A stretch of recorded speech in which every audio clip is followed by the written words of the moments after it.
Shaburrux presenta Ecos de Terror.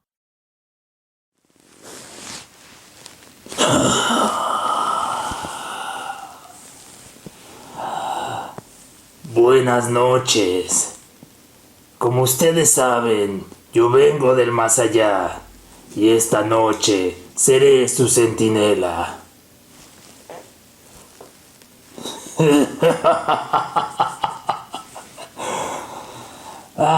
Como pueden ver, muchas almas han cruzado conmigo, pero no se preocupen, todo está bajo control, por el momento. Les diría que no teman, pero sé que esa es la razón por la que ustedes están aquí, para jugar con esa sensación de atemorizarse.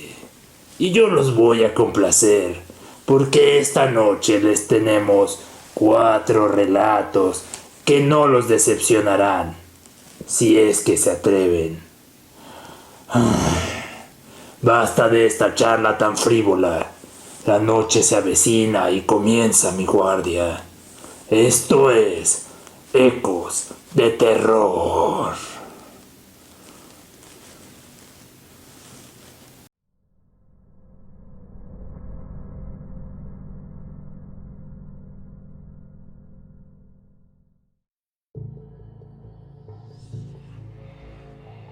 Desde que tengo memoria, poseo una sensibilidad especial para detectar energías y presencias no terrenales, o eso creo al menos. Trato de no hablar del tema, y en realidad, de manera directa, solo lo he compartido con mi familia y personas muy cercanas. De las primeras experiencias que yo recuerdo, destaca una de mi niñez en la que pude hablar con mi abuelito. Debí tener 4 o 5 años y para mí era muy normal hablar con mi abuelito mientras él se sentaba en su silla mecedora, una vieja silla de madera que rechinaba cuando él se movía. Recuerdo que yo me refería a él como mi señor, de una forma afectiva y también con respeto. La realidad de todo esto es que mi abuelito falleció cuando yo recién había nacido, por lo que esos encuentros mientras él estaba en su mecedora ya fueron manifestaciones iniciales de mi sensibilidad a las energías. Al margen de todo, para mí hay una enorme ternura en los recuerdos que tengo de mi abuelito en esa mecedora, que lejos de ser alguien que me asustara, era tremendamente dulce y cariñoso conmigo. Ahora, estos encuentros no solo me ayudaron a familiarizarme con lo que sucedería en los años subsecuentes, sino que mi señor también me explicó que siempre me cuidaría y me enseñó a ver los rostros en las esquinas. Entiendo que esto puede sonar extraño o perturbador. Incluso se pueden cuestionar sobre mi estado mental. Esta es la razón por la que no lo comento con mucha gente, porque entiendo que es difícil de comprender. Lo que mi señor me enseñó fue que en las esquinas, es decir, los vértices de los muros, podría haber rostros que me advertirían de peligros y me darían avisos sobre temas relevantes, para mí o para mis seres queridos. Comencé a mirarlos desde muy chica y me advertían de problemas de mi familia y enfermedades. Podrían sonar como espeluznantes, pero estoy tan habituada a ellos que forman parte de mí y de mi vida cotidiana. Con el paso de los años, he mejorado mi capacidad para detectarlos. Sé que suena difícil de creer, pero en todas las viviendas, edificios, etc., hay forma de encontrarlos. Yo puedo identificar aquellas esquinas en donde eventualmente aparecerá un rostro para comunicarse conmigo. No es sencillo describirlo, pero es como si hubiera un aura o una especie de energía que vibra y distorsiona un poco el espacio donde aparecen, como si se viera borroso o con una especie de onda electromagnética. Para mí se ha vuelto común que, al visitar los hogares de mis familiares y amigos, pueda yo identificar estas zonas y escuchar lo que estos rostros dicen. En ocasiones decido no mirar ciertas esquinas, porque no siempre tienen cosas buenas que decir y llegan a afectar demasiado. Los rostros a veces son pequeños, como de niño o de querubín. En ocasiones son normales, como los de un adulto. me llegan a advertir de presencias no deseables en ciertos hogares, como de espíritus dañinos y con malas intenciones. También me cuentan sobre cosas que pasarán a mí, a mi gente o a las personas que habitan en los lugares donde llego a verlos. Solo con la gente de extrema confianza llego a comentarles las cosas que me dicen los rostros, ya que no todos tienen la tolerancia de escuchar las noticias que puedo compartirles, y mucho menos cuál es la fuente. Con frecuencia, la que debe ser paciente soy yo. Ante las preguntas y cuestionamientos de las personas que saben de mi condición y de mi habilidad y aún se muestran escépticas. También ha sido difícil cuando las cosas que les comparto acaban por suceder y entonces me buscan con mucha frecuencia para que les ayude nuevamente. Pero no funciona así. Yo no tengo control sobre los rostros o cuando aparecen, o si aparecen en lo absoluto. Simplemente tengo la sensibilidad para detectarlos, para escucharlos y verlos. Para mí, siempre serán mensajeros, a los que hay que tratar con respeto y con cuidado.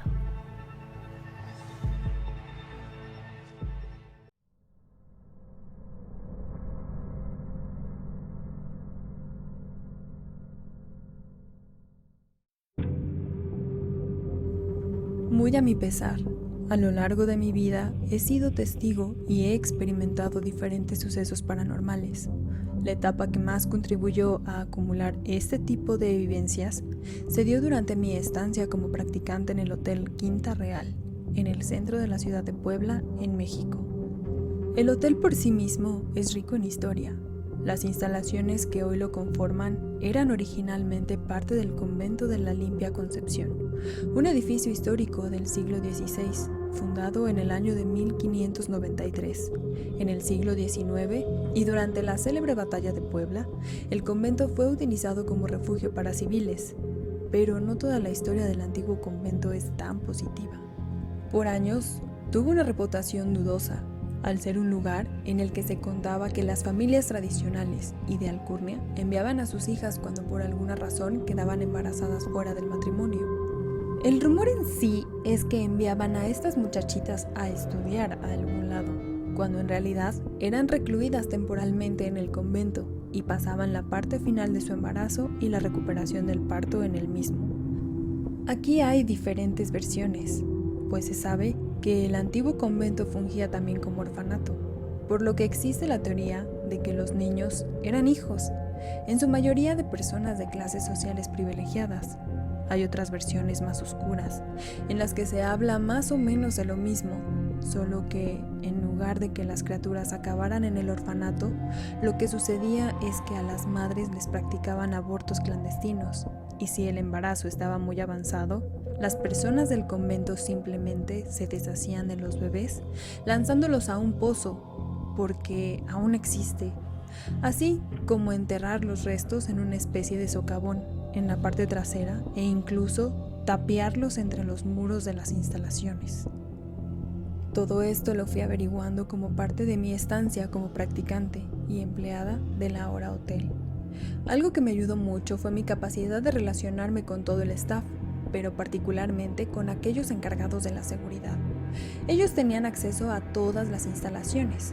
Muy pronto mis compañeros me compartieron la misma información que yo recién les cuento. Recuerdo que me decían en particular de la cava del hotel, que fue construida justo por la zona del socavón, y de las paredes en donde en teoría desechaban los restos humanos. Decían que al momento de construir la cava encontraron muchas osamentas de infantes, lo que reforzaba la infame historia. La actividad paranormal en el hotel era reportada por numerosas personas, tanto del staff como de huéspedes. En el antiguo pozo, que se encontraba fuera de la zona accesible para los clientes, varias personas del staff reportaban escuchar llantos de bebés, por lo que se decía que eran las almas de las pobres criaturas que fueron desechadas en ese lugar. En el patio principal hay una fuente que forma parte esencial de la decoración del hotel. Varias recamaristas reportaban haber visto a un niño jugar en la fuente, Una de ellas relataba una historia de ver al niño jugar en la fuente, por lo que ella se acercó para evitar que se fuera a caer o a lastimar. Al estar al lado del niño, este volteó y tenía el rostro deforme, tétrico. Derivado de estos avistamientos, la zona del patio principal permanecía cerrada durante las noches, a menos de que hubiese algún evento. Una de las contadoras tenía su escritorio en una de las oficinas de la parte administrativa del hotel, una oficina larga y estrecha, donde la contadora se encontraba al fondo, hasta cierto punto separada de los demás. En una ocasión, en uno de los cierres mensuales, la contadora pegó un grito y salió corriendo de su escritorio, alegando de que alguien o algo le había jalado el cabello. Al parecer no era la primera vez que le sucedían cosas extrañas, porque a partir de ese evento amenazó con renunciar si no le cambiaban su escritorio de lugar, además de que una persona de seguridad estuviera con ella en todo momento durante los cierres. Todo esto me lo contaban, pero realmente no me sucedió a mí. Sin embargo, yo sí pude experimentar varias cosas.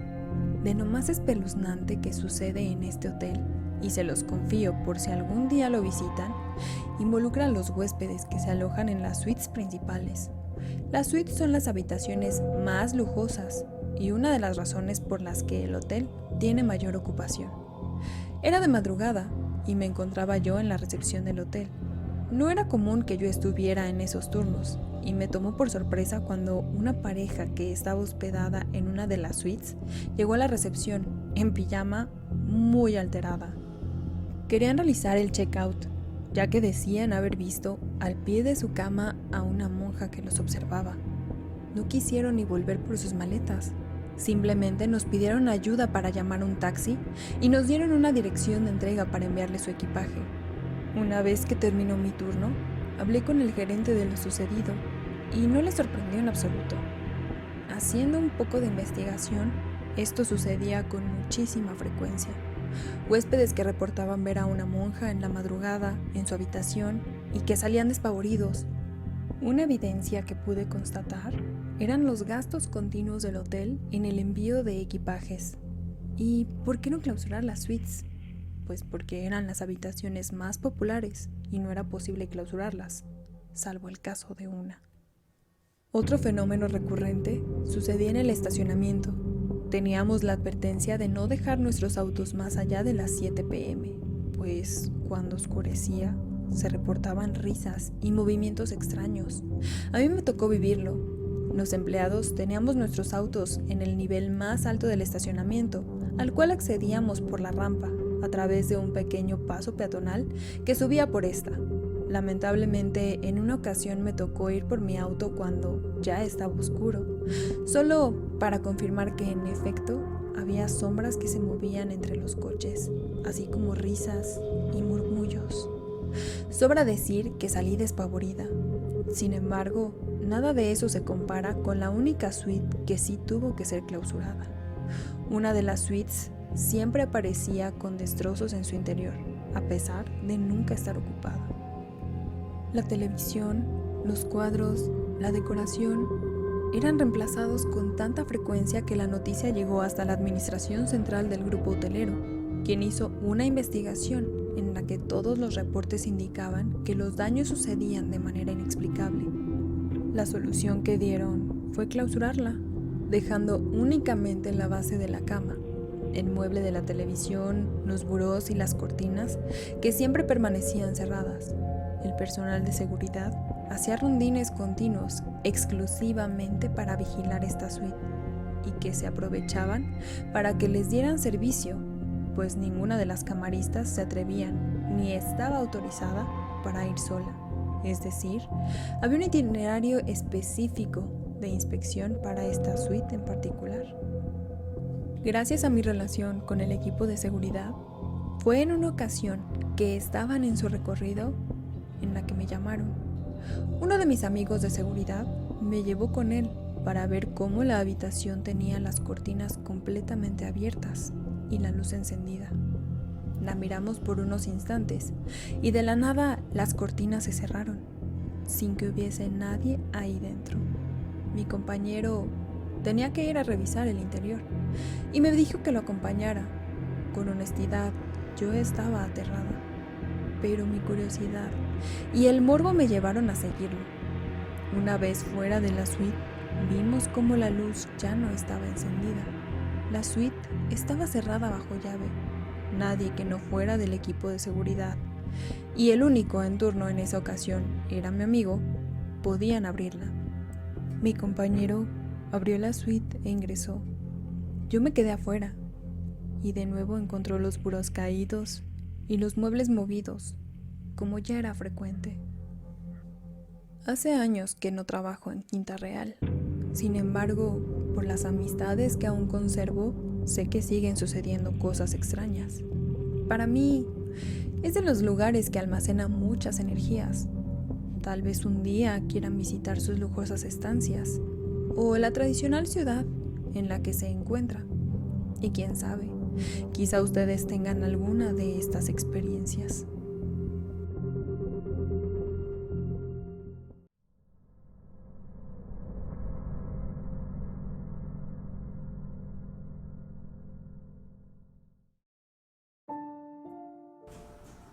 La Casa de las Brujas es un reconocido edificio de la Ciudad de México. Su nombre real es Edificio Río de Janeiro, justamente ubicado frente a la plaza del mismo nombre en la colonia Roma. Es quizá el más conocido ejemplo de arquitectura gótica en la ciudad, así como uno de los primeros de los que se tiene registro.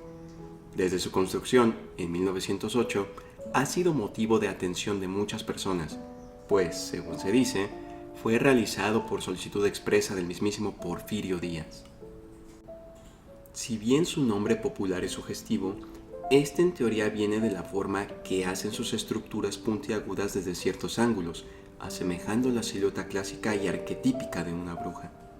Sin embargo, la principal razón de su reputación viene de su altísima actividad paranormal. Quizá el más famoso es el caso de Pachita. Bárbara Guerrero, conocida como Pachita, era una famosa curandera y chamán que atendía pacientes de todo tipo. La leyenda dice que no cobraba por sus servicios, sí recibía regalos, donaciones y otras dádivas de las personas agradecidas por curar a sus enfermos.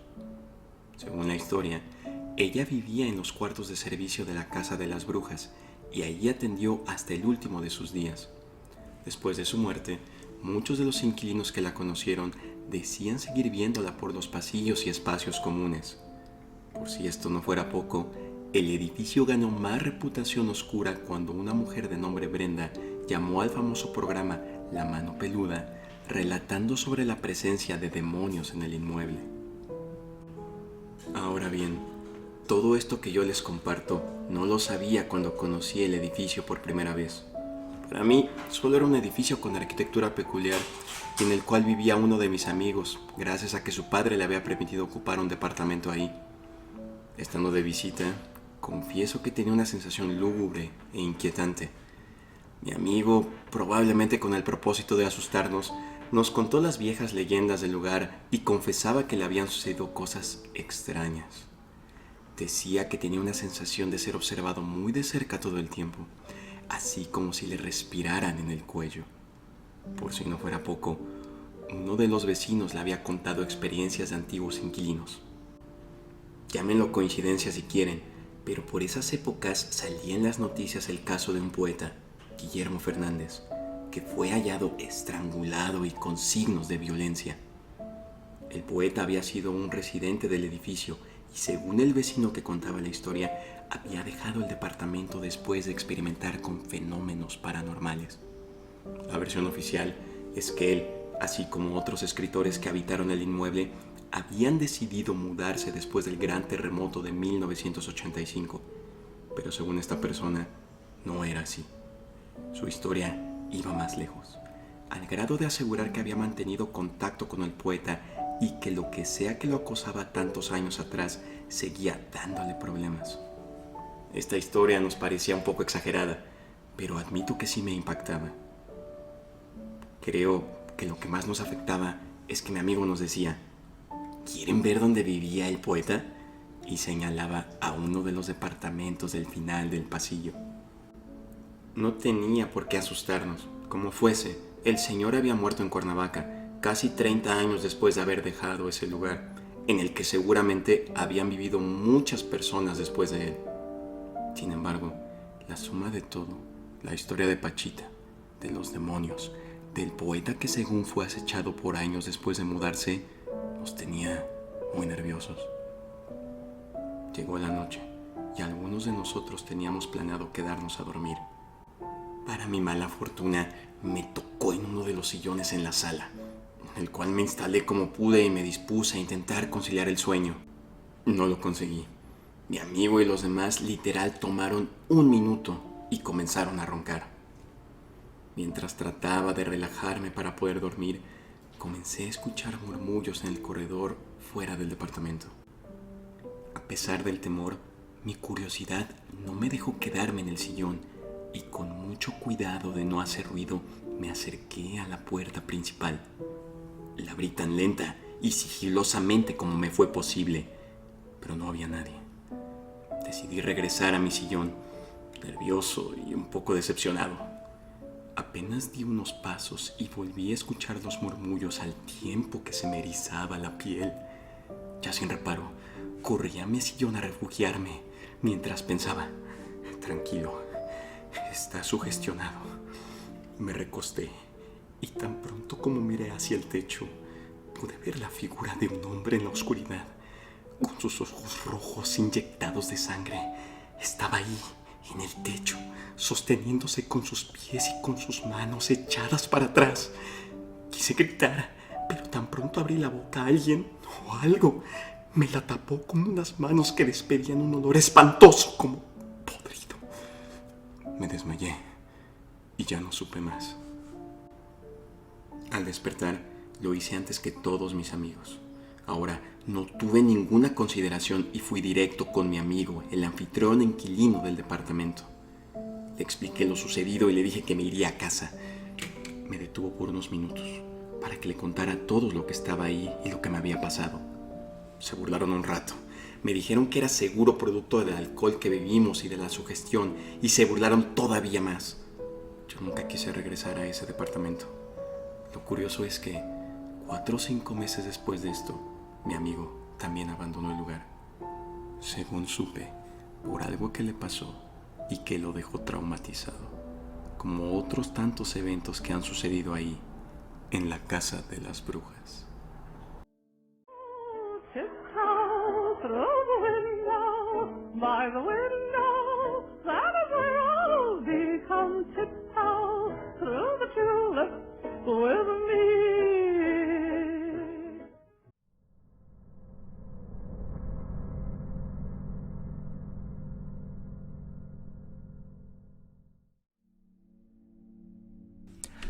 En 2017 yo tenía un grupo de amigos con el que convivía mucho. Pasábamos mucho tiempo juntos, particularmente viendo anime y jugando juegos de rol. Normalmente nos reuníamos en mi casa o en la de mi amigo Ricardo, que éramos aquellos con ambos padres que trabajaban y por consecuencia gozábamos de la libertad de nuestras viviendas para nosotros solos por muchas horas. En cierta ocasión se dio la oportunidad de reunirnos en casa de otro amigo del grupo, Alfredo, aprovechando que sus padres no estarían durante todo el fin de semana. Eso nos dejaba a nosotros con la posibilidad de extendernos más en nuestras dinámicas, cuya ambición no iba mucho más lejos de jugar toda la noche y quizá beber algunas cervezas de más. La única condición no tan favorable es que Alfredo tenía un hermano menor, Alan, quien siempre fue raro, casi no hablaba y estaría ahí en la casa también. Llegado el día, comenzamos a jugar, primero videojuegos y luego nuestros largos y complejos juegos de rol. Bebimos, reímos y una vez que terminamos nuestra sesión adecuadamente, nos quedamos platicando un rato. Para esto ya daban más de las 2 de la mañana. Dentro de la plática fue inevitable comenzar a hablar de sucesos paranormales y de historias de terror.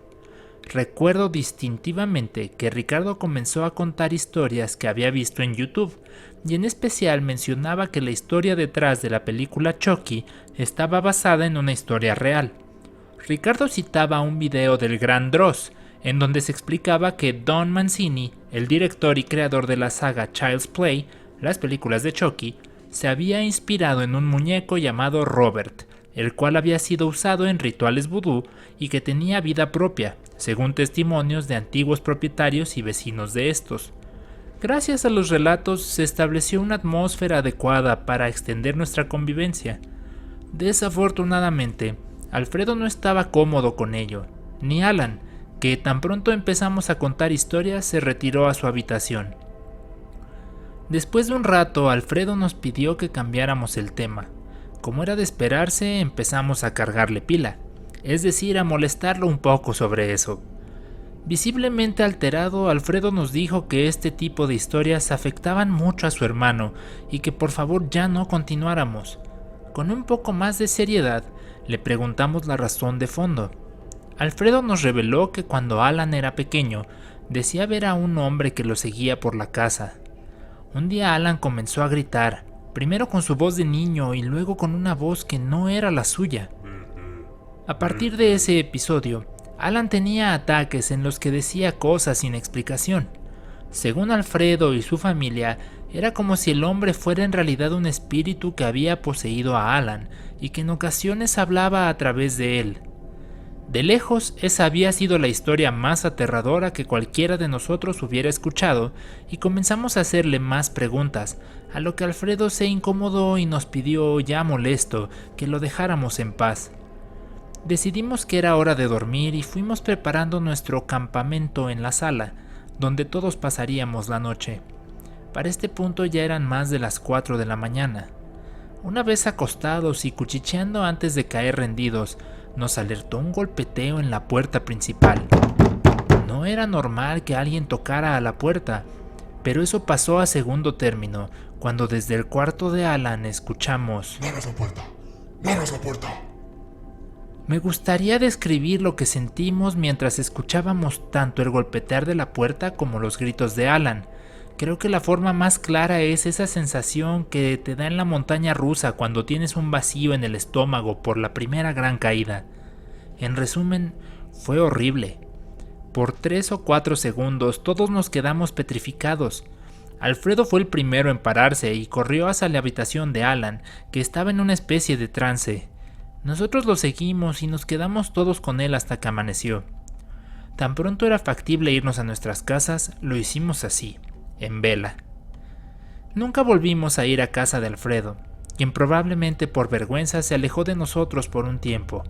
Aún tenemos contacto todos y de vez en cuando, con excepción de Alfredo, platicamos de lo que ocurrió.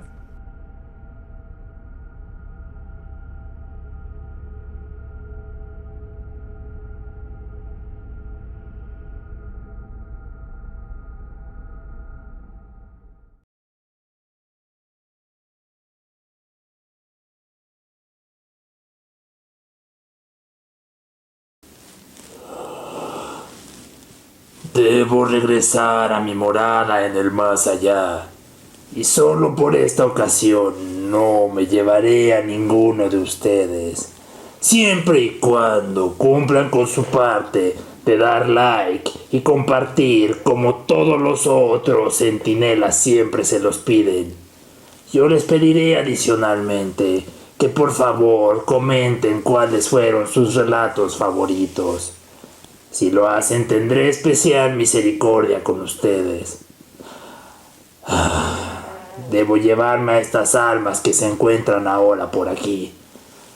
Váyanse ya antes de que me confunda.